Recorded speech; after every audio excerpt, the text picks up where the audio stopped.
Tião, ontem rodou uma especulação em São Paulo a respeito do interesse do São Paulo pelo goleiro Ivan. Eu acho que vai ser uma oportunidade legal até para você esclarecer algo que você já tinha dito numa reunião do Conselho Deliberativo, se eu não me engano foi a última reunião. A pergunta que eu te faço é a seguinte: quanto dos direitos federativos estão com a Ponte? Lógico, é 100%. Direitos econômicos, qual a porcentagem que a Ponte tem em relação ao Ivan? Ponto. Outro detalhe, quanto já foi arrecadado por intermédio dos direitos econômicos do Ivan? E aí, em relação à diretoria, que planejamento que a diretoria tem em relação ao Ivan? A prioridade é vender?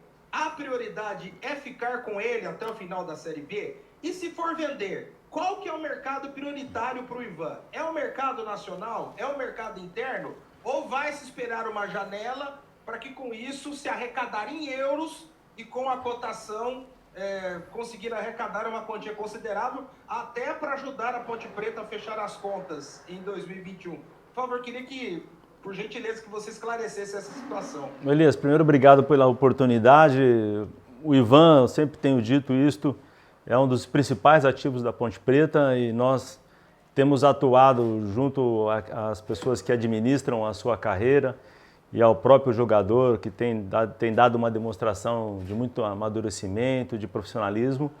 E a nossa intenção sempre foi de fazer o melhor negócio possível com o jogador Ivan. O ano passado nós recusamos algumas propostas porque entendíamos que ela estava abaixo daquilo que o Ivan representa para o futebol brasileiro, expectativa de convocação para a seleção brasileira profissional, expectativa de participação nas Olimpíadas.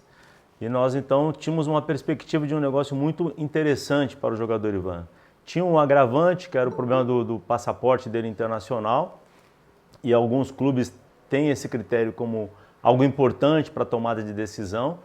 O Ivan agora está com essa documentação bem encaminhada, e o melhor cenário para a Ponte Preta é que o Ivan possa não só voltar a vestir a nossa camisa, disputar a competição, e na janela de oportunidades, sobretudo transferência para o futebol europeu, nós possamos fazer o melhor negócio possível, à luz da realidade do mercado de futebol hoje, que o mercado de futebol pós-pandemia é um mercado diferente daquele que nós vivenciamos antes da pandemia. Então, isso também vai ter um impacto no valor de mercado, não só do Ivan, mas de outros atletas. Nós estamos observando isso nas transferências mais recentes. Esse é o primeiro ponto.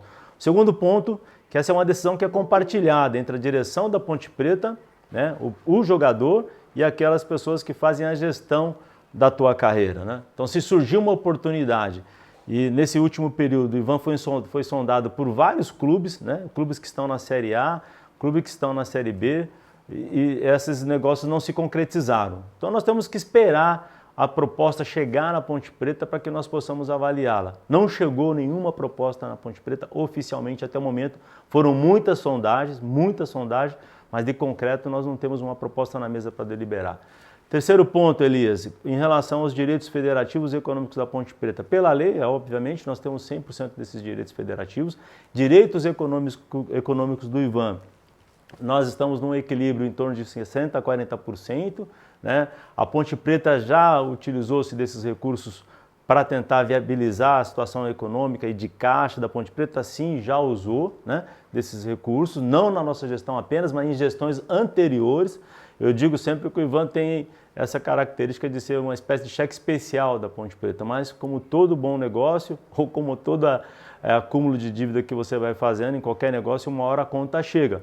E a hora que chegar uma proposta, nós vamos poder avaliar se é melhor a Ponte Preta buscar segurar o Ivan ou se a situação exigir, nós vamos fazer a transação do Ivan. É óbvio que um time de futebol, e a Ponte Preta não é diferente, tem como principal negócio a venda e a transferência de seus jogadores. É isso que dá sustentabilidade para os clubes, né? A nossa expectativa era poder transacionar este ano pelo menos 2 atletas. E nós vamos esperar que isso aconteça, não só porque a Ponte precisa de recursos para honrar seus compromissos, mas porque é uma necessidade, né, imperativa do mundo do futebol, seja para a Ponte Preta, seja qualquer equipe do futebol brasileiro. Eu não sei se eu respondi as tuas perguntas, Elias, mas eu estou aqui sendo coerente com as mesmas perguntas que foram me dirigidas na reunião do Conselho Deliberativo e foram essas as respostas que a Ponte Preta deu naquela oportunidade. Rony? Presidente, bom dia, prazer falar contigo de novo. Aproveitando a pergunta que foi feita sobre o Ivan, sobre até os problemas financeiros da Ponte, a gente sabe que o patrocínio com a Philco venceu, né? A Ponte não está mais com a Philco. Queria saber como que estão as negociações por um novo patrocinador e também se a falta de venda de algum jogador nessa temporada e também o término do patrocínio acarretaram em algum atraso de salário, se a Ponte tem dinheiro, tem caixa para terminar essa temporada. Olha, Rony, essa é uma realidade, eu volto a insistir, do futebol brasileiro. É só a gente olhar as camisas dos clubes, né? Então você tem desde camisas que parecem parece equipe de Fórmula 1 no passado, né? Com pequenos patrocinadores locais, e você tem alguns clubes que têm patrocinadores master com contas robustas em função do peso que esses clubes têm e do nível de audiência que eles trazem também para os seus patrocinadores. Mas a saída de patrocinadores de futebol brasileiro não é uma realidade exclusiva da Ponte Preta. No caso da Philco, nós estávamos com uma negociação muito bem encaminhada, né? Estávamos próximos da assinatura de uma renovação do contrato até o Campeonato Paulista de 2022 e por uma decisão administrativa da empresa, ela resolveu suspender alguns investimentos. Entre eles, no caso do futebol, a Ponte Preta acabou sendo afetada por essa decisão. Nós temos que respeitar, a Philco foi uma excelente parceira da Ponte Preta durante o período que ela nos deu a honra de estampar sua marca na nossa camisa, e a Ponte Preta agora está no mercado buscando novas oportunidades.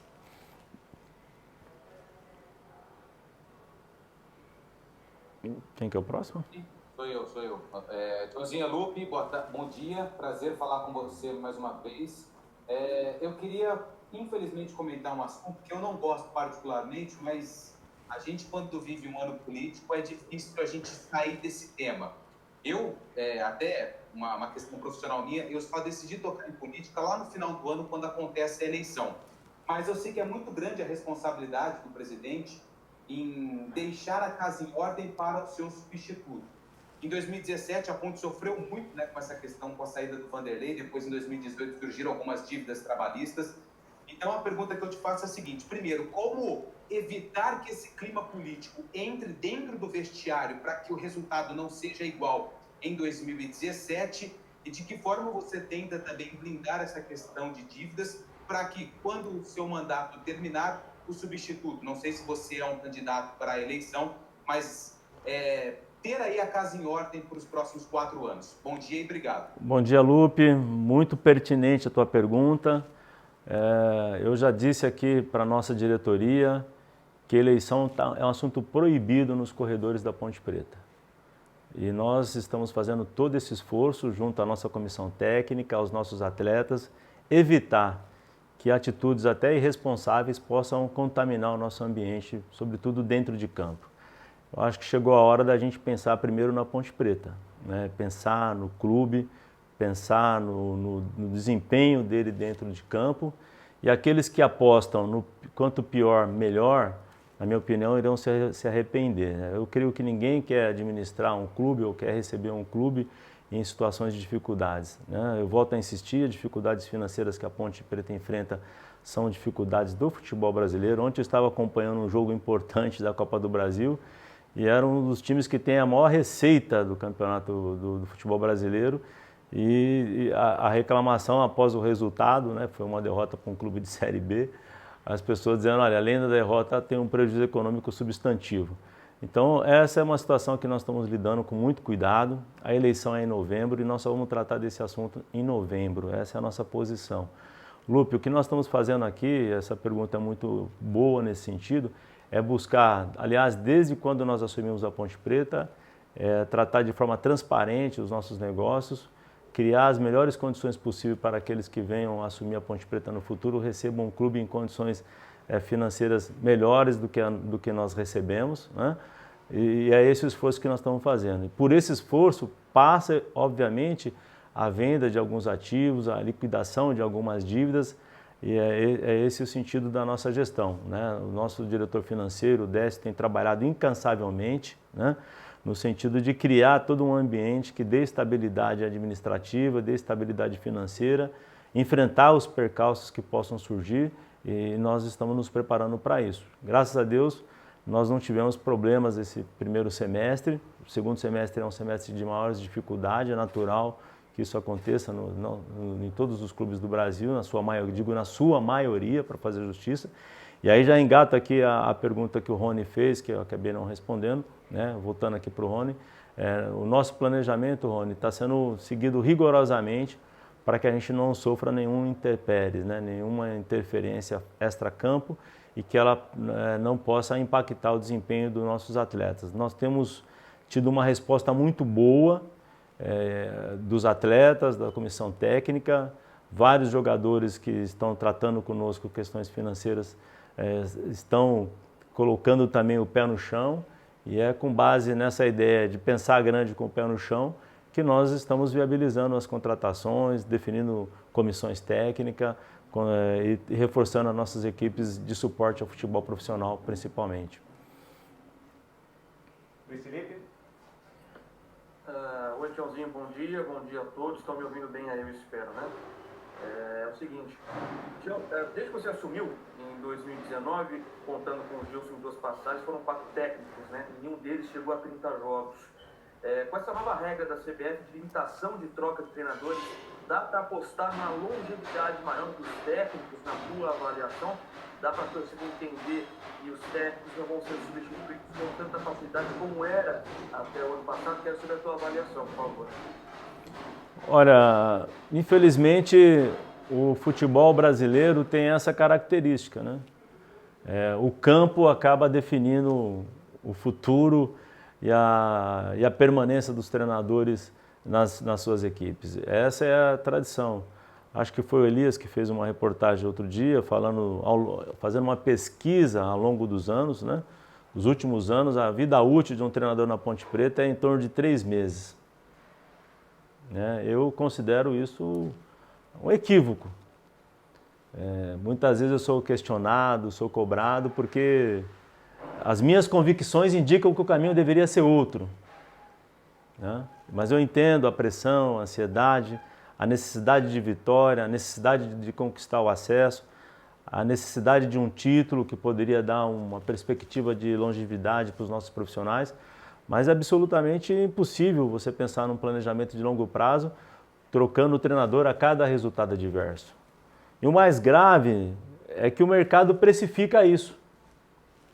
Quando você vai contratar um treinador, um profissional, ele já vem com esse histórico na cabeça dele. Então ele sabe que a vida dele pode ter uma vida útil curta e ele precifica isso na hora de negociar com o clube. Olha, eu posso ganhar 30 em uma equipe, aqui eu vou ganhar 100 porque a minha vida, a minha permanência aqui está sempre muito condicionada ao campo. Essa é a cultura do futebol brasileiro, infelizmente, né? Eu votei favoravelmente a essa cláusula na reunião da CBF, acompanhado pela maioria dos clubes, porque entendo que é preciso um projeto de longo prazo, né? Nós estamos vivenciando aqui um grande clube do futebol brasileiro que está no seu 8º treinador, né? E o resultado também me parece que não tem sido muito satisfatório. Então acho que é preciso olhar o todo, né? E verificar quais são as condições de fato que estão levando a situações que não se revertem em ganhos dentro de campo. Mas infelizmente essa é a cultura do futebol brasileiro, né? Ainda que eu tenha as minhas convicções, não concordo com esse troca-troca, mas muitas vezes o presidente acaba sendo levado a tomar uma decisão, porque eu não dirijo a Ponte Preta sozinho, eu tenho que observar vários atores que estão envolvidos nesse processo, respeitar os profissionais com quem nós negociamos e tratamos os temas, mas a realidade, o campo muitas vezes impõe a vontade do próprio dirigente. Tchauzinho, bom dia, aqui é Heitor falando, tudo bem? Tudo bem. Tudo jóia. A Ponte anunciou 3 reforços essa semana, né? E tá aí na iminência do Fábio Sanches, né? Queria saber como é que tá a situação desse jogador, desse zagueiro, e se com ele, nesse primeiro momento, a Ponte fecha esse primeiro ciclo de contratações para a Série B para avaliar aí futuramente outras necessidades? Obrigado. Olha, Heitor, nós fizemos um planejamento, né, para o campeonato de 2000, para as competições de 2021, né?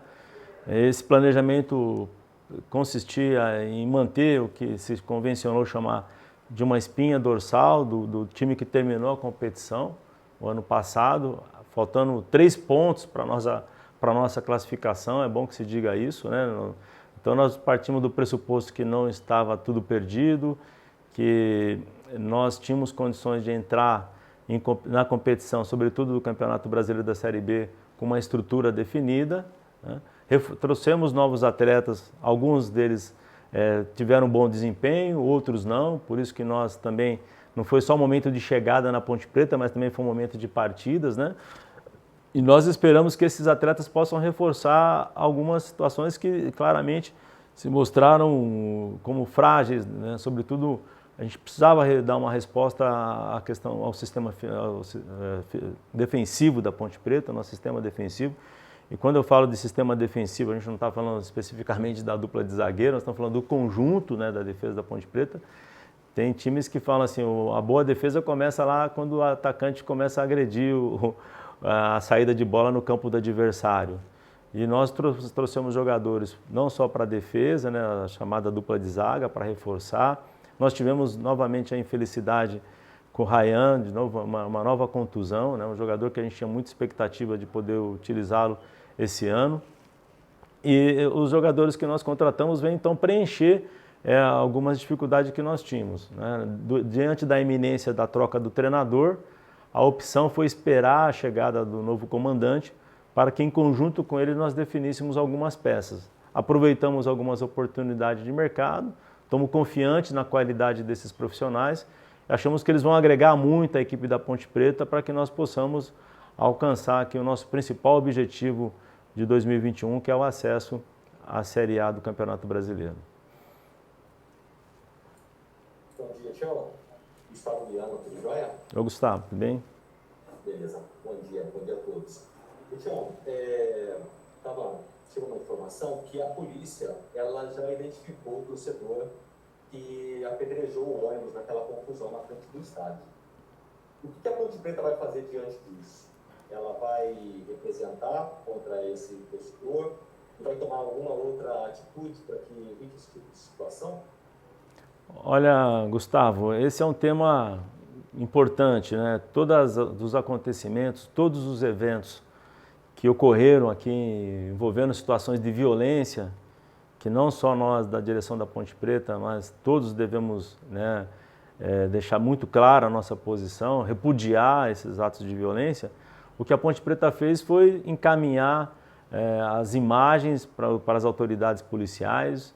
O que a Ponte Preta fez foi registrar os boletins de ocorrências e nós esperamos que, ao contrário das ocasiões anteriores, que de fato haja uma apuração rigorosa e que essas pessoas que praticaram esses atos sejam punidos. Então nós vamos manter a nossa coerência, vamos apostar na seriedade dos policiais que estão conduzindo essas investigações e acho que isso deve servir como exemplo para aqueles que ainda não entenderam que o mundo mudou, que o protesto é legítimo, é democrático, mas ele precisa ser feito em bases civilizadas, né? A sociedade brasileira não aguenta mais tanta violência, tanto ódio, tanto preconceito, tanta discriminação e, sobretudo, atitudes que agridem a integridade de profissionais que, como qualquer um trabalhador, né, sai da tua casa para vir cumprir a tua jornada de trabalho na Ponte Preta, né? Eu me recuso a aceitar que algum profissional saia da sua casa, se desloque ao teu ambiente de trabalho para fazer o mal, para não realizar uma boa partida. As pessoas também têm seus compromissos, têm suas famílias, têm seus filhos, têm seus pais e todos nós aqui sofremos com essas atitudes de violência. Isso não foi bom, não ajudou, não melhorou o ambiente, né? Ainda tem, como eu falei, algumas culturas no futebol brasileiro que qualquer crise se resolve com base na violência. Nós não somos adeptos dessa tese, somos adeptos da tese do diálogo franco, aberto e do protesto legítimo e democrático, feito dentro da lei e da ordem. Tião, só para complementar, a polícia já fez o trabalho dela, o torcedor está identificado, então depende da Ponte Preta representar. Em 2017, com essa questão, mas a polícia também tinha identificado os torcedores que agrediram profissionais da ponte no aeroporto, e a ponte não representou.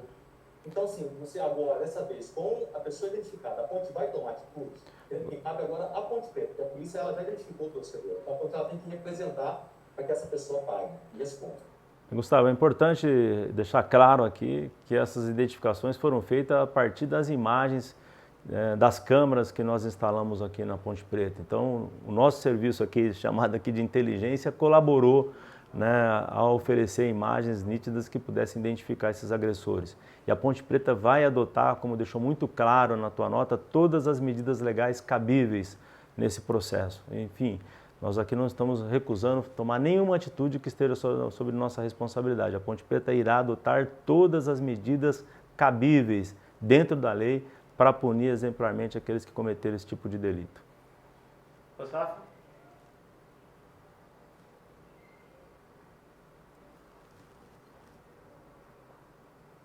Gente, Safa? Acho que ele caiu. Próximo é você, Cerone. Bom dia, presidente. Prazer novamente estar falando contigo aqui na coletiva. Ô, presidente, eu queria que você fosse claro e transparente para o torcedor pontepetano qual a real situação financeira da Ponte Preta hoje. O presidente de honra, Sérgio Carnielli, está ajudando de alguma maneira? E se a saída do Apodi já foi um planejamento para não deixar um contrato tão longo para a próxima gestão? Vamos começar, Cerone, de trás para frente, né? Primeiro deixar muito claro a questão que envolveu a saída do Apodi, né? O Apodi, como foi um profissional que nós tratamos aqui com muito respeito, e ele também agiu com muito respeito com a Ponte Preta e com a instituição. Nós iniciamos no processo de renovação dos contratos, fizemos uma proposta de redução dos salários e todos os jogadores aceitaram. Alguns, de maneira voluntária, nos procuraram para poder renegociar os seus contratos em valores menores para que pudessem continuar aqui na Ponte Preta. Acho que as pessoas não fazem isso por acaso, né? Não é comum isso acontecer. Isso significa que tem responsabilidade na gestão, tem compromisso e tem reciprocidade, né? Então, esse é o primeiro ponto. Segundo, nós temos que respeitar também aquilo que passa na cabeça do jogador em termos de vista de perspectiva profissional. No caso do Apodi, é um jogador que está em pleno vigor físico, acho que tem muito ainda a entregar para o futebol brasileiro, já demonstrou isso, continua demonstrando isso na sua nova equipe, e ele entendeu que o contrato, a diferença entre o que ele ganha na Ponte Preta e o que ele ganha nesse novo clube, não era isso que foi fundamental para a tomada de decisão, mas sim o período do contrato que para ele dava uma perspectiva de longevidade dentro da carreira, na prática do futebol, mais favorável. Então foi esse o critério que ele nos apresentou e nós, em comum acordo, entendemos que era melhor então que ele pudesse exercer em plenitude a tua atividade profissional, sem mágoa, sem ressentimento. E nós rapidamente fizemos a reposição, né? Temos 2 laterais direitos à disposição do nosso treinador, o Kevin ainda não estreou, mas o Felipe está dando respostas altamente satisfatórias, jogando nas 2 posições, e isso para nós é fundamental, né? Em relação às questões financeiras do clube, Cerone, eu acho que já tinha respondido isso nas 2 primeiras perguntas. A Ponte Preta aprovou, né, um planejamento financeiro no teu conselho, né? E aí nós temos que separar as instâncias, né? Ponte Preta ela é uma entidade, né?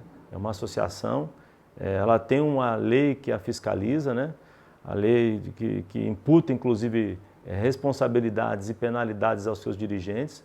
Nós aprovamos o nosso planejamento financeiro para 2021, nós aprovamos as nossas contas de 2020, né? O Conselho, então, portanto, referendou a proposta da Ponte Preta, tanto as receitas como os eventuais déficits financeiros estão ali muito claramente apresentados, seguindo rigorosamente a legislação brasileira, ou seja, a Ponte Preta não está inventando regra, a Ponte Preta cumpre todas as regras que estão estabelecidas pela legislação brasileira Então, eu reputo que nós estamos tratando, sim, de forma transparente a gestão do nosso clube, as informações estão disponibilizadas, foram auditadas e aprovadas, né?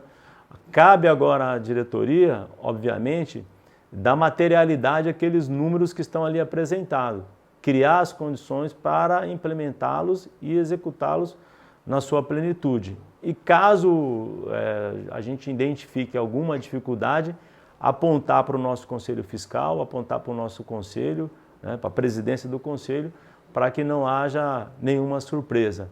Então, nós entendemos que as coisas estão sob controle, né? Independente de algum aporte financeiro de qualquer uma outra pessoa que venha querer nos apoiar, nos ajudar, e que terá que fazer isso também dentro das regras que estão estabelecidas para o futebol brasileiro. Acho que o próprio Sérgio deixou claro aí nas suas entrevistas mais recentemente, inclusive, uma entrevista inclusiva para você, Sorani, qual a tua opinião, né? Qual que é o engajamento, qual que é o nível de envolvimento dele com a gestão, e nós temos que respeitar a posição do nosso presidente de honra, né? Porque é uma pessoa que nós temos muito carinho, muito apreço, e a decisão que ele achar que é mais adequada para ele, nós temos que entender, respeitar, não cabe a Ponte Preta impor a ele a nossa vontade, a nossa opinião, a nossa convicção. É uma decisão que ele tem que tomar no momento que ele quiser. As portas da Ponte Preta estão abertas para ele, nunca foram fechadas na minha gestão, e o Sérgio será sempre muito bem-vindo aqui na Ponte Preta, enquanto eu continuar na presidência, e espero que seja assim enquanto ele puder contribuir com a Ponte Preta. Pode falar, Isabela. Bom dia a todos, bom dia, presidente. Eu gostaria de saber como está hoje a relação entre diretoria e torcida, diante de todas essas mudanças ocorridas nas últimas semanas, né? A saída do Apodi, o retorno do Gilson Kleina, o anúncio de novos reforços para a temporada, enfim, como que está a relação entre vocês hoje? Isabela, bom dia, né? Bom, é um ambiente totalmente masculino, ter uma presença feminina aqui na nossa reunião, no nosso bate-papo é muito importante, né? O papel que as mulheres vêm assumindo na sociedade brasileira e mundial. Então, eu queria fazer esse registro aqui primeiro. Segundo, dizer, Isabela, que a gente precisa... hoje nós temos vários tipos de torcedores, né? Nós temos aquele torcedor que acompanha diariamente o noticiário esportivo pelos veículos tradicionais de comunicação, as chamadas emissoras de rádio, tem vários representantes aqui. O rádio continua tendo muita força no Brasil, felizmente. Nós temos aqueles que acompanham o noticiário pelo jornal impresso, né? Felizmente a gente voltou a ter uma circulação, colunas dedicadas ao esporte aqui em Campinas, isso é muito bom. Nós temos os sites, né, que dão noticiário, temos as emissoras de televisão, nós temos agora o advento das chamadas redes sociais, que é um outro perfil de torcedor também, é diferente.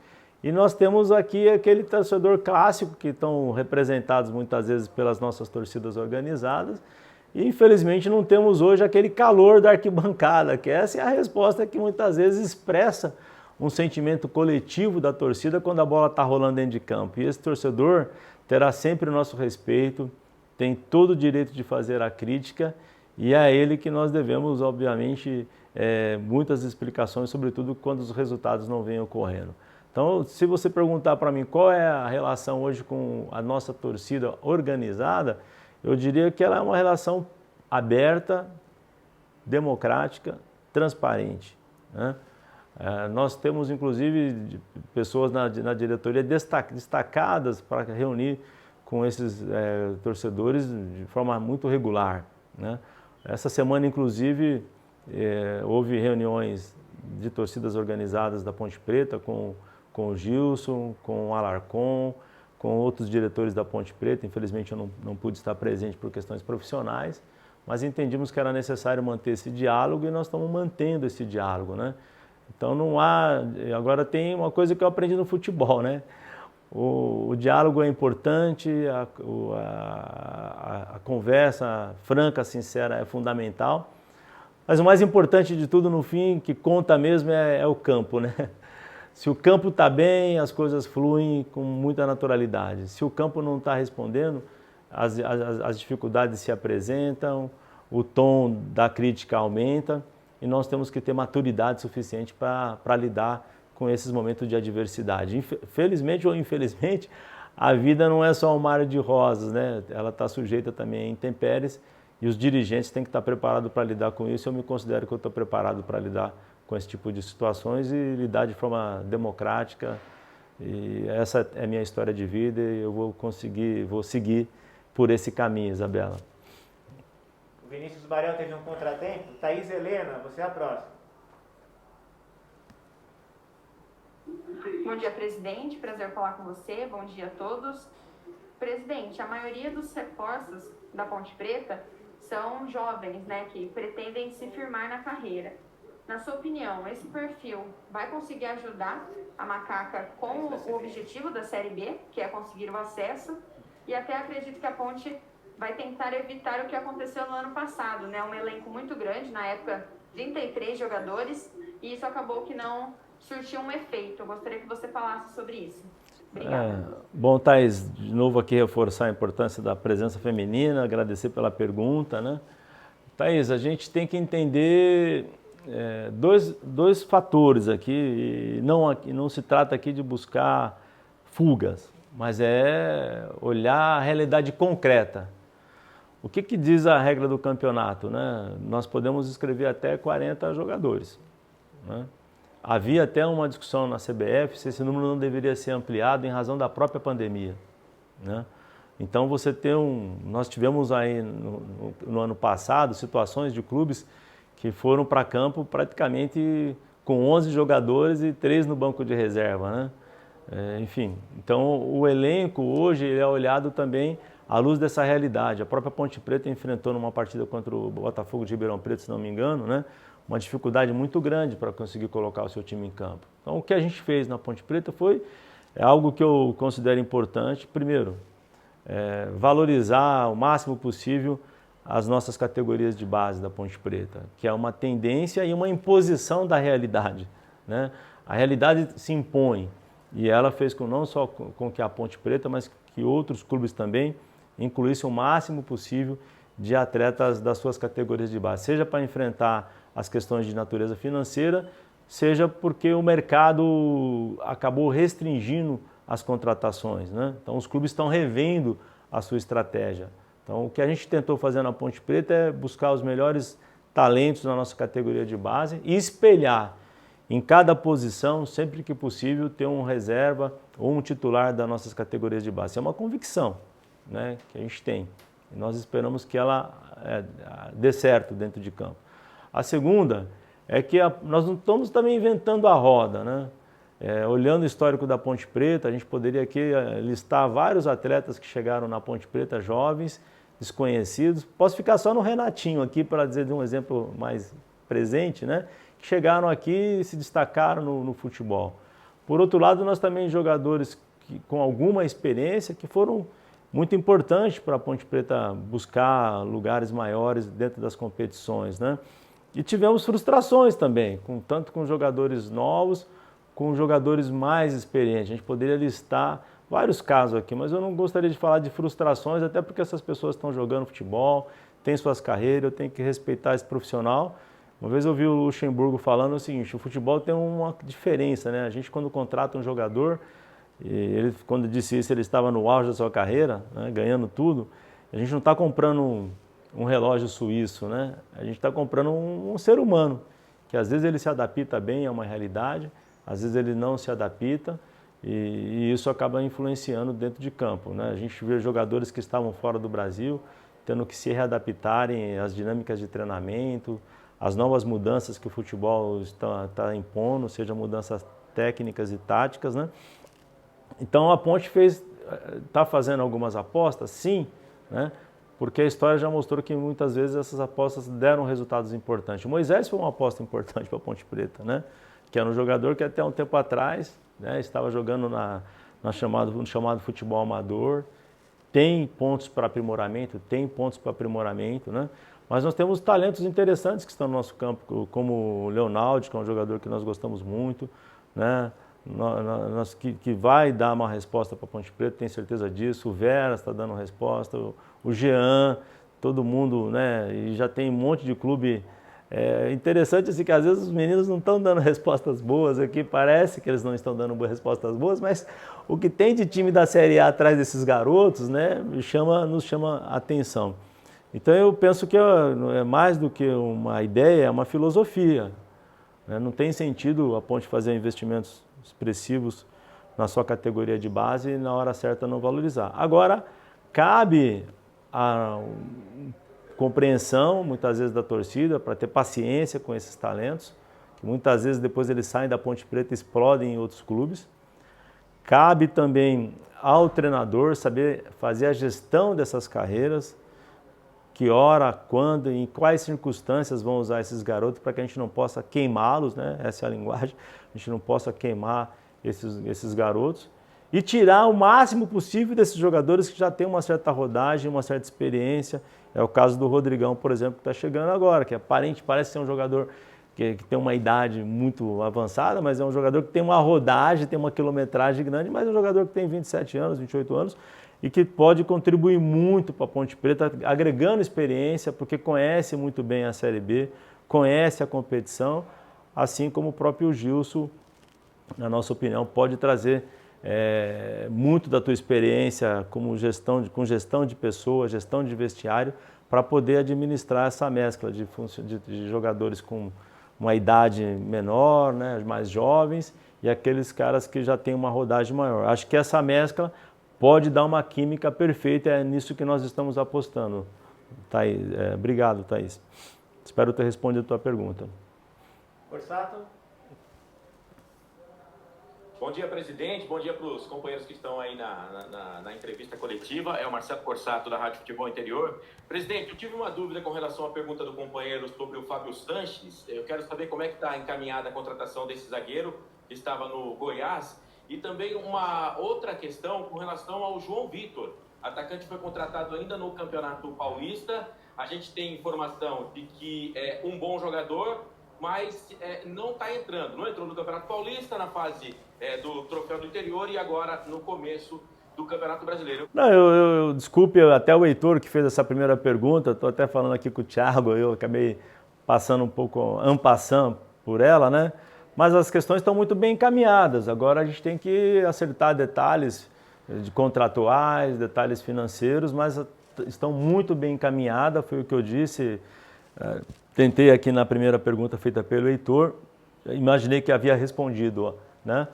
Mas as coisas estão bem encaminhadas e ela vem dentro desse esforço nosso aqui de fortalecimento do nosso sistema defensivo e ter peças de reposição disponíveis para os nossos comandantes aqui, para o nosso departamento de futebol profissional. Então, vem dentro desse espírito de você ter uma consistência maior e temos que ter humildade aqui para dizer o seguinte, que é um setor que estava sendo questionado pela nossa torcida, por vocês da imprensa, e nós estamos tentando aqui, dentro das nossas condições, Constato, responder esse desafio. E eu vou dizer para vocês que não está fácil, né? A gente está sofrendo com a situação já faz um bom tempo, né? Nós não temos hoje, infelizmente, um mercado de futebol brasileiro. Se vocês estão vendo os times de Série A vindo buscar jogadores na Série B, time de Série B indo buscar jogador na Série C, em outras divisões, porque o mercado modificou completamente, né? Então a gente disputava entre Série B, hoje a gente disputa com times de Série A as contratações.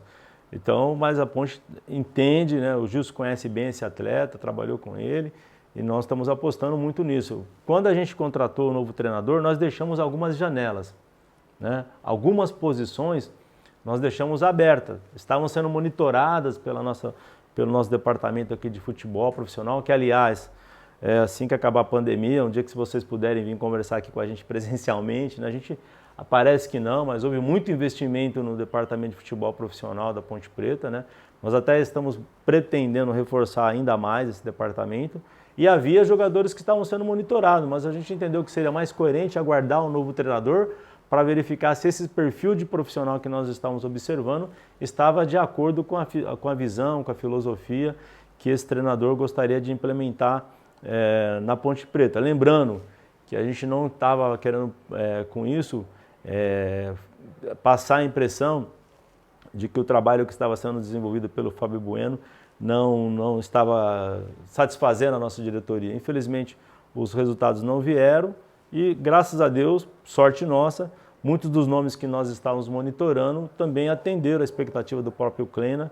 Eu acho que foi um casamento perfeito, é o caso do nosso zagueiro. Em relação ao João Vitor, a gente foi buscar esse jogador, estava no radar da nossa equipe de inteligência de mercado, ele veio, havia uma demanda do nosso departamento de fisiologia para dar a ele condição e ritmo de jogo dos atletas que já estavam numa competição de um nível diferente da que eles estavam enfrentando. E esse período de maturação foi dado ao atleta, ele está treinando bem.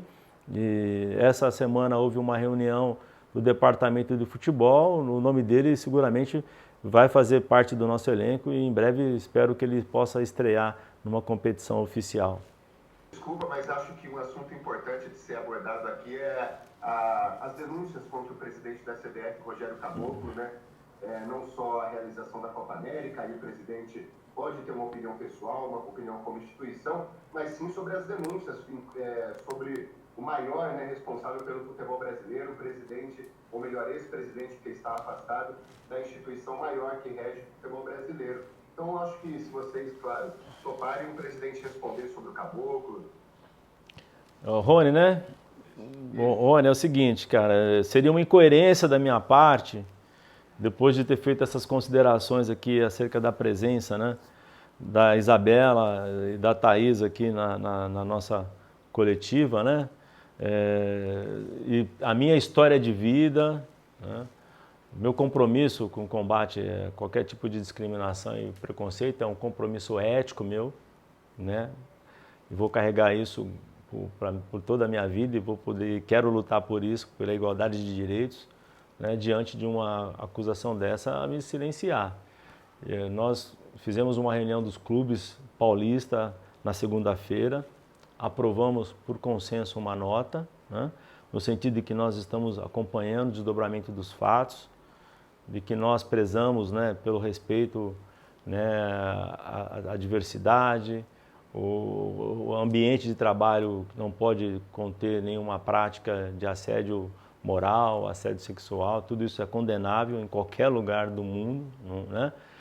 Há uma investigação em curso na CBF, nós também não podemos partir do pressuposto de que o presidente tem o teu direito sagrado de ampla defesa, de apresentar as suas a tua versão, né, a tua narrativa sobre os fatos ocorridos. Os próprios patrocinadores estão também exigindo uma apuração, né? Então essa é uma posição que não é mais da Ponte Preta, é uma posição que é dos clubes de São Paulo, acordadas em reunião da Federação Paulista, de que nós estamos vendo com preocupação, né? Nós estamos diante de uma competição que há muito questionamento se ela deveria ou não estar acontecendo nesse momento aqui no Brasil em razão da pandemia, né?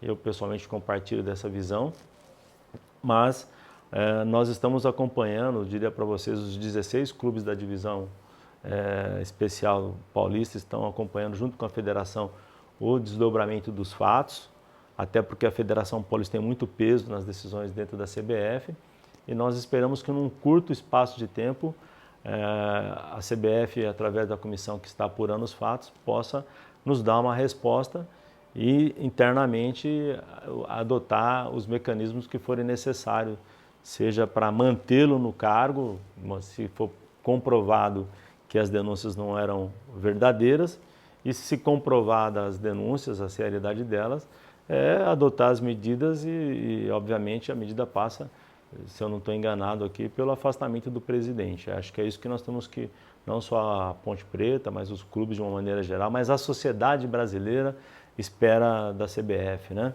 Acho que esses assuntos, Rony, desculpa aqui até alongar um pouco, né? Mas são temas que muitas vezes as pessoas me criticam porque dizer que são temas que são estranhos ao futebol. Quando a gente fala de machismo, de sexismo, de violência contra a população negra, de novo, mais uma mulher negra assassinada covardemente pela polícia no Rio de Janeiro, quando a gente fala de homofobia, quando a gente fala de racismo, né, acho que é um recado que a sociedade brasileira está dando. Que o campo é fundamental, o campo é importante, é essa a razão da gente existir, mas a gente já está, graças a Deus, superando essa fase do vale tudo para ganhar, né? Ou do vale tudo muitas vezes para se dar bem. Então acho que eu queria agradecer a tua pergunta, porque é uma oportunidade que tem aqui para reforçar algumas convicções, mas entre as minhas convicções também está aquela do que as pessoas, quando são acusadas, ela tem o direito à ampla defesa, né? E a gente já vivenciou no Brasil massacres de pessoas, né? Seja do mundo público ou privado, né? Tem um caso importante aqui em São Paulo, da escola de base em São Paulo, famosíssimo por isso, né? Onde as pessoas foram praticamente expostas, tiveram seus negócios comprometidos, depois provou que as acusações não eram verdadeiras. Então acho que tem que analisar todo esse contexto, assegurar o amplo direito de defesa, nós estamos vivendo um Estado democrático de direito, e aplicar as medidas legais que forem cabíveis no caso específico que veio à tona, sobretudo no último final de semana, né?